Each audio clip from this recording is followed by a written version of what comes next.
Kryesocialisti Edi Rama shnallur sot në një takim me fermerët e Beratit, ku ka theksuar se qeveria do të mbështesë çdo që ka nevojë me instrumente njëri financiar për sipërmarrjet në fshat.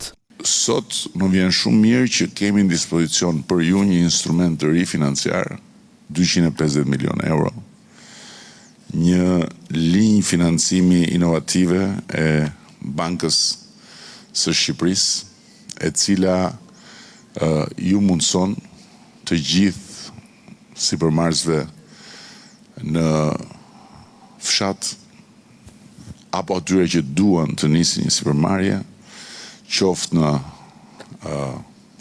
prodhim, qoftë në agro përpunim, grumbullim patjetër, qoftë në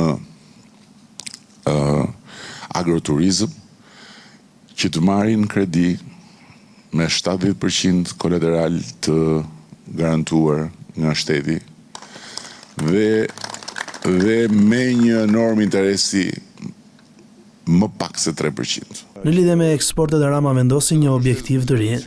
Të ngrem më tutje nivelin e prodhimit, nivelin e përpunimit, nivelin e eksporteve.